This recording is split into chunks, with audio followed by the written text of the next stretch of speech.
Hello, this is Tuesday's edition of 5 Minutes Free Association. I'm Richard Porter. I'm Tony Iredom. Tony, how about those U.S. Trojans? Oh, the USC Trojans fall to Stanford. You know, for me, being a big TCU fan, I like that because the Frogs have Stanford next week. So Stanford, the ultimate high, they're going to come crashing down. But, you know, I think that supports your Pac-10 argument pretty well as far as who is bigger, who is better, the SEC or the Pac-10. But, I mean, golly, is college football turning into the NFL where you just don't know what's going to happen every week? You don't. You never know. I mean, there aren't any really teams that are dominating this year, with the exception of maybe LSU, who hasn't lost. But they had a weak game against Tulane.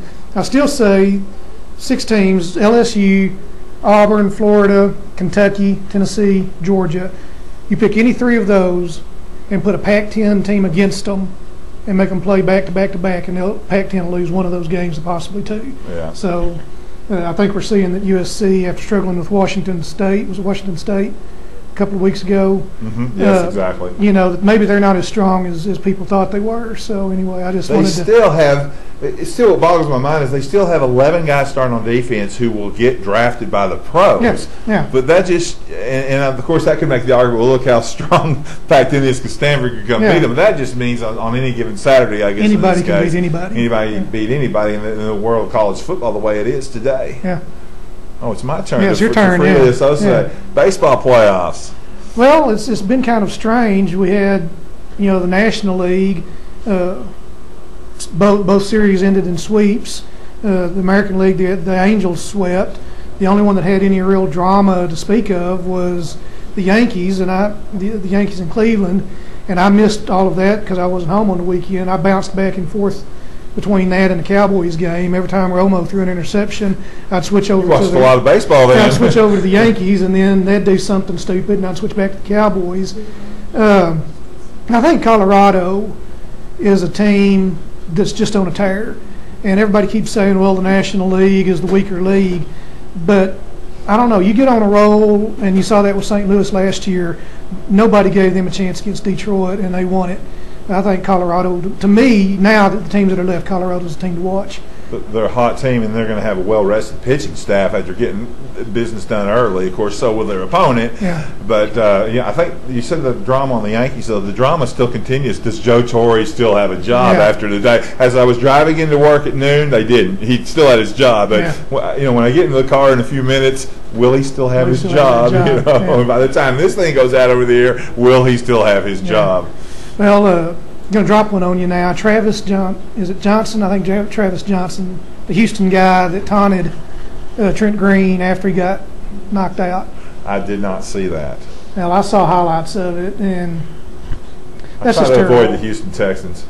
Well, you could question whether it was a block and whether it was a good play to go after, to block him at the knees. I think Trent's quarterback. He doesn't know where he's going to block the guy. He's just trying to get him down. Right. And you just don't taunt somebody when they're unconscious. Especially if you're a quarterback. Yeah, and your quarterback's laying unconscious on the ground. You just don't taunt somebody in that situation. But anyway, I didn't know if that would be obscure or not. So. Allow me to freely associate. Tony Romo? He's my guy, but he stunk it up last night, Lord of mercy. He could have easily gone 12 interceptions with 4 of them coming back for touchdowns instead of 6 and 2. I don't think he threw a pass that didn't hit a defender right in the hands, even the ones that he completed. It was just, to his credit, after the game last night, he said, man, I stunk it up. I didn't think the Cowboys deserved to win that game, but then I thought, well, the defense and the kicker did.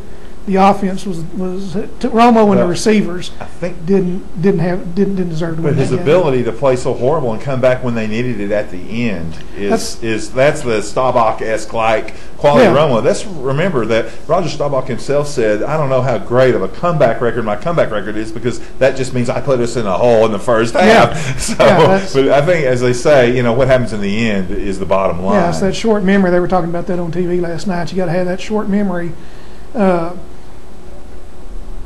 Chad Johnson. Chad Johnson or Brad Johnson? Chad Johnson. Or Tank Johnson? Which Johnson? Chad Johnson, the receiver for the Bengals. I think we're out of time. Probably good for you. Probably good for me, right. Thank y'all very much. We'll see you Thursday.